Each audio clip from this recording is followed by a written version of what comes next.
ஓம் நம சிவாய. தென்னாடுடைய சிவனே போற்றி, எந்நாட்டவர்க்கும் இறைவா போற்றி. ஸ்ரீ குபேரன் டிவி நேயர்கள் அனைவருக்கும் ஜோதிடர் யோகி ஜெயப்பிரகாஷின் அன்பான வணக்கங்கள். அன்பு நண்பர்களே, நம்ம பார்த்தீங்க அப்படின்னு சொன்னால் பொதுவாக இந்த வலைதளங்கள் அப்படின்னு வந்துட்டாலே அதிகபட்சம் நம்ம என்ன பார்க்க முடியும்?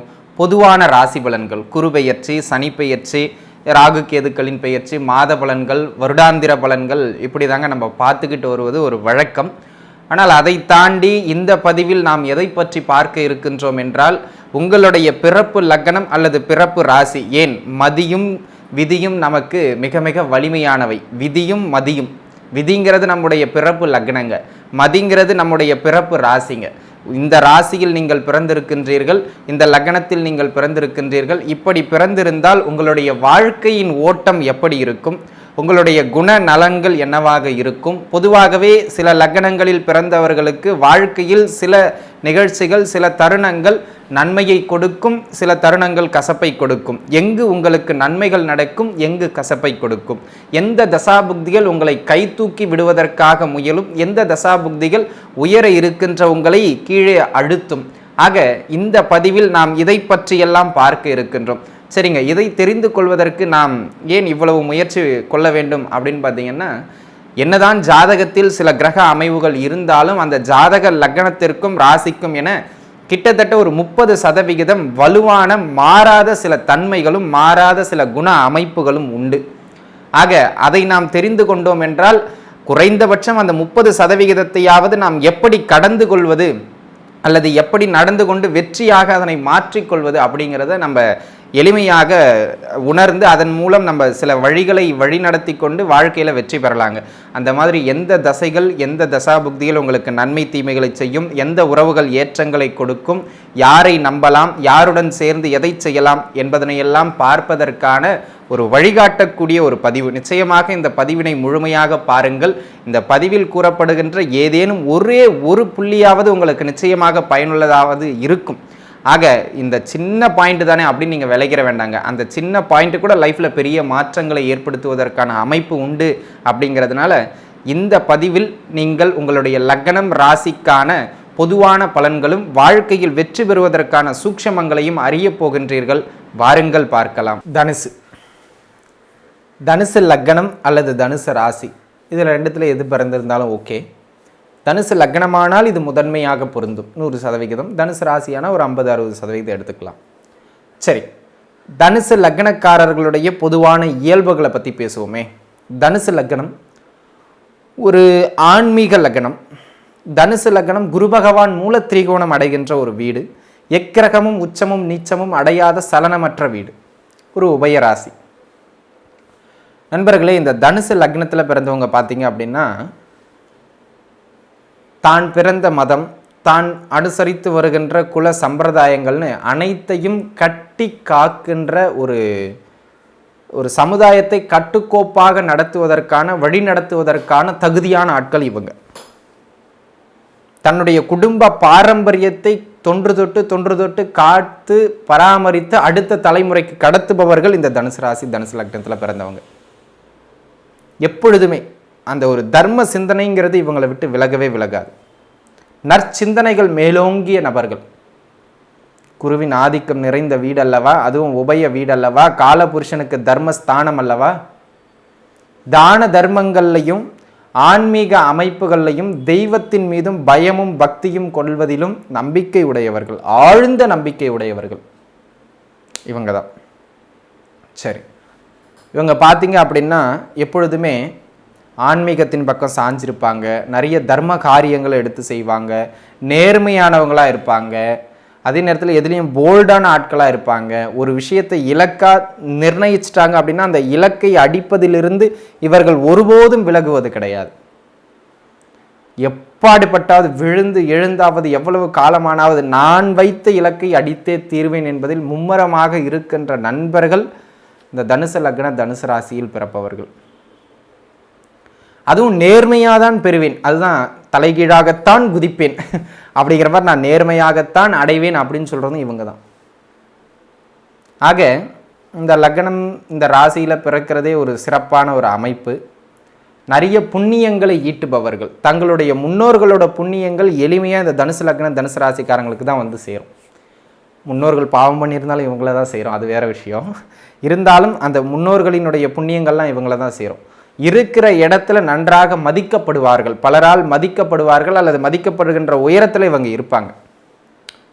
பெரிய பெரிய ஆட்களாகவும் இருப்பாங்க, பெரிய பெரிய சிந்தனை உடையவர்களாகவும் இருப்பாங்க. ஆக அன்பு நண்பர்கள், ஆக மொத்தத்தில் இந்த மாதிரியான தர்ம சிந்தனையோடு தர்ம குணத்தோடு கோபத்தன்மையும் கொஞ்சம் கூடுதலாகத்தான் இருக்கும். கோபம் இருக்கிற இடத்துல தானே குணம் இருக்கும்னு சொல்லுவாங்க, அந்த மாதிரி. ஆக இந்த தன்மைகள் எல்லாம் மேலோங்கி இருக்கின்ற ஒரு லக்ன ராசி நேயர்கள் தனுசு லக்ன தனுசு ராசி நேயர்கள். ஆக இந்த நிலைமையில் இருக்கின்ற பொழுது பார்த்தீங்க அப்படின்னு சொன்னால் எந்த உறவுகள் உங்களுக்கு கை கொடுக்கும் அப்படிங்கிறத பார்த்துடலாம். அன்பு நண்பர்களே, எந்த உறவு உங்களுக்கு கை கொடுக்கும் அப்படின்னு பார்த்தீங்கன்னா, கண்ணை மூடிக்கொண்டு வாழ்க்கையில் நான் நம்ப வேண்டிய ஒரு உறவை சொல்ல அப்படின்னா தகப்பனார். கண்ணை மூடிக்கிட்டு சொல்லலாம்.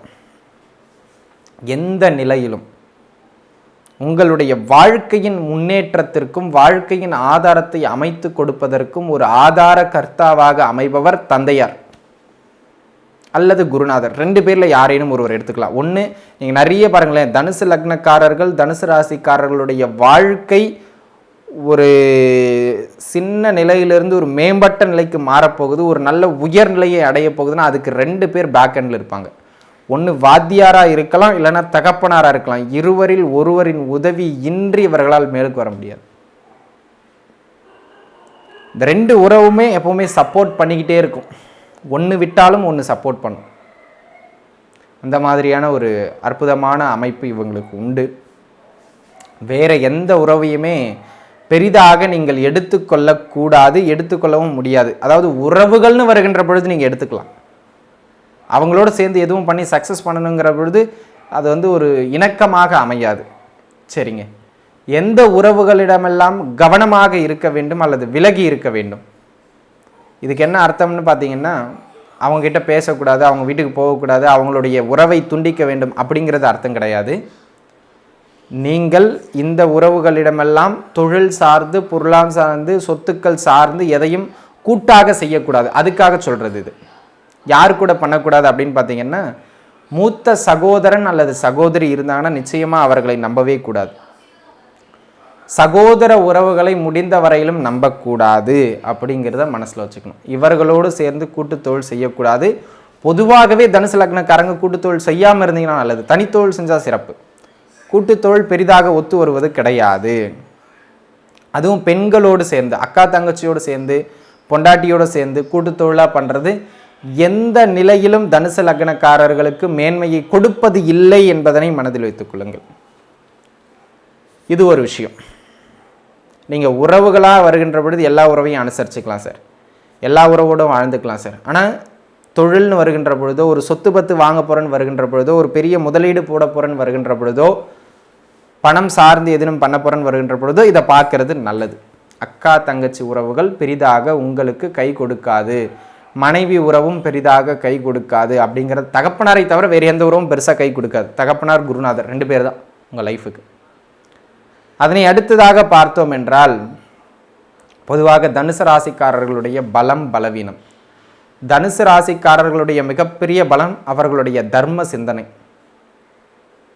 அவர்களுடைய மிகப்பெரிய பலவீனம், அவர்கள் எவ்வளவு நல்லவர்களாக இருந்தாலும் அடுத்தவர்களால் விமர்சனம் செய்யப்படுவார்கள் அல்லது தேடி போயிட்டு பிரச்சனையில் சிக்கிக்கொள்வார்கள்.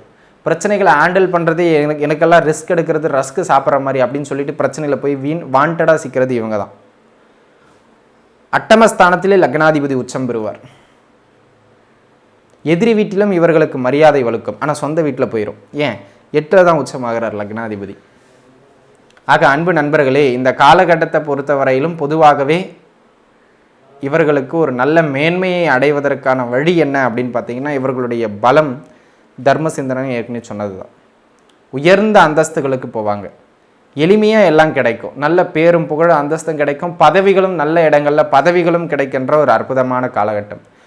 ஆனால் இந்த பதவி பேரு புகழ் அந்தஸ்து எல்லாமே பார்த்தீங்க அப்படின்னா இவங்க இருக்கின்ற மனநிலையை பொறுத்து மாறுபட்டு கொண்டே இருக்கும். ஸ்டடியாக இருக்காது. ஏன்னா இவங்களே முதல்ல ஸ்டடியான மைண்டாக இருக்க மாட்டாங்க, டபுள் மைண்டடான ஆட்களாக இருப்பாங்க.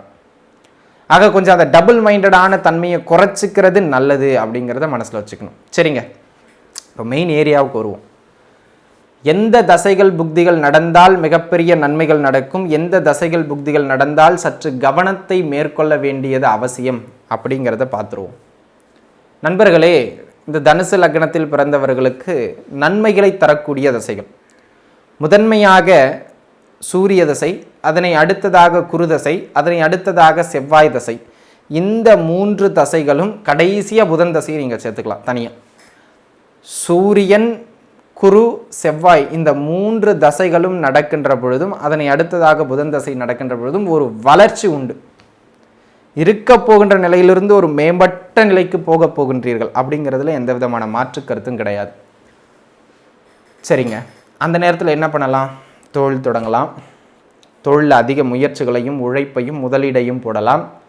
நல்லா படிக்கலாம், திருமணத்துக்கு முயற்சி செய்யலாம், சொத்து வாங்கிறதுக்கு முயற்சி செய்யலாம், பேர் புகழ் எடுக்கிறதுக்கு முயற்சி செய்யலாம், எல்லாத்துக்குமே முயற்சி செய்யலாங்க. எல்லாத்துக்குமே இந்த 3 தசையும் நல்லா சப்போர்ட் பண்ணும். அதிலும் குறிப்பாக நல்ல புக்திகளை சொல்லுங்கள் சார் அப்படின்னு கேட்டிங்கன்னா, குரு, சூரியன், செவ்வாய் இந்த 3 பேரோட காம்பினேஷனில் வருகின்ற புக்தி, தொடர்பு கொண்டு வருகின்ற புக்தி, அதாவது மூவரில் ஒருவர் தசாநாதனாகவும் இன்னொருவர் புக்திநாதனாகவும் அமைய வேண்டும். ஃபார் எக்ஸாம்பிள், ஒரு உதாரணத்திற்கு சொல்லணும்னா, குருதசையில் சூரிய புக்தி, குருதசையில் செவ்வாய் புக்தி, குருதசையில் குரு புக்தி, சூரிய தசையில் குரு புக்தி, சூரிய தசையில் சூரிய புக்தி, சூரிய தசையில் செவ்வாய் புக்தி, செவ்வாய் தசையில் செவ்வாய், செவ்வாய் தசையில் சூரியன், செவ்வாய் தசையில் குரு. இந்த 9 தசா புக்திகளும் மேம்பட்ட பலனை செய்யும். அதனை அடுத்ததாக புதன் தசையில் புதன் புக்தியும் உங்களுக்கு, அதனை அடுத்து புதன் தசையில் சூரிய புக்தியும் நல்ல மேன்மையான பலன்களை வழங்குகின்ற ஒரு தசை. ஆக இந்த தசை பார்த்தீங்க அப்படின்னா மிகச்சிறப்பான நற்பலன்களை வழங்கும். அதில் எந்த விதமான மாற்று கருத்தும் கிடையாது. ஆக இந்த தசை புக்திகள் நடக்கின்ற பொழுது நல்ல முயற்சிகளை நீங்கள் எடுத்தால் மட்டும் போதுமானது. இது ஒரு விஷயம். அதனை அடுத்ததாக சொல்லணும் அப்படின்னு பார்த்தீங்கன்னா, கவனமாக இருக்க வேண்டிய தசைகள் என்னன்னு நான் சொல்லிடுறேன். அங்கே என்ன பண்ணணும்னா, பெரிதாக தொழில் சார்ந்த அகலக்கால் வைக்கக்கூடாது, பெரிய முதலீடுகள் போடக்கூடாது, பெருசாக வரணும்னு ஆசைப்படக்கூடாது. இதெல்லாம் பார்த்துக்கிட்டிங்கன்னா ஓகே. முதன்மையாக சுக்கிர தசை மிக கவனமாக இருக்க வேண்டிய தசை. எந்த நேரத்தில் எப்படி காலவாரன்னு தெரியுது. அதனை அடுத்து சந்திர தசை. இந்த 2 தசையும் தொந்தரவுகளை அதிகமாக தரும். சுக்கிர தசையும் சந்திர தசையும் நடப்புக்கு வருகின்றது என்றால் கவனம், கவனத்திலும் கவனம் தனுசு லக்னக்காரங்களுக்கு வேண்டும் அப்படிங்கிறத மனசில் வச்சுக்கணும். சுக்கிர தசையும் சந்திர தசையும் தேவையில்லாத தொந்தரவுகள்லாம் கொடுக்குங்க, மன அழுத்தத்தை கொடுக்குங்க, பொருளாதார பிரச்சனையை கொடுக்குங்க, ஆரோக்கிய எல்லாத்தையும் கொடுக்குங்க. கவனமாக இருந்துக்கணும். அதிலும் குறிப்பாக சொல்லணும்னா, சுக்கிர தசையில் சுக்கிர புக்தி, சுக்கிர தசையில் சந்திர புக்தி, சுக்கிர தசையில் சனி புக்தி,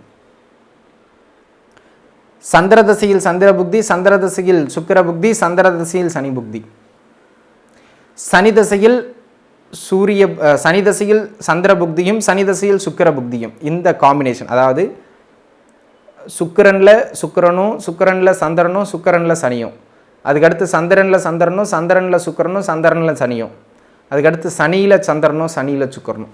இந்த 8 காம்பினேஷனில் வருகின்ற புக்திகள் பார்த்தீங்க அப்படின்னா மிக கடுமையான துன்பங்களை நமக்கு வழங்கும். ஆக என்ன பண்ணணும், அந்த நேரத்தில் ஐம்புலனை அடக்கணும். தொழில், பொருளாதாரம், குடும்பம் எல்லாத்துலேயும் நிதானத்தை தான் மேற்கொள்ளணுமே தவிர, நான் உழைச்சிருவேன், நான் மேலுக்கு வந்துடுவேன் தனியாக போனீங்கன்னா சிக்கிக்க போகிறது நீங்கள் அப்படிங்கிறத மனசில் வச்சுக்கணும். ஆக அன்பு நண்பர்களே, இந்த தசா புக்திகள்லாம் கொஞ்சம் கவனமாக இருக்கணும். அதுதான் பரிகாரம். சரி, இது ஒரு பக்கம் போகட்டும். நம்ம இன்னொன்று இதுக்குள்ளே பார்த்துருவோம். என்னன்னு பார்த்தீங்கன்னா, லக்கி கலர்ஸ் அண்ட் நம்பர்ஸ். தனுசு லக்னங்களை பிறந்தவங்களுக்கு எந்த நேரத்துலையும் ஒயிட்டும் ஆரஞ்சும் மிகப்பெரிய லக்கி கலர்.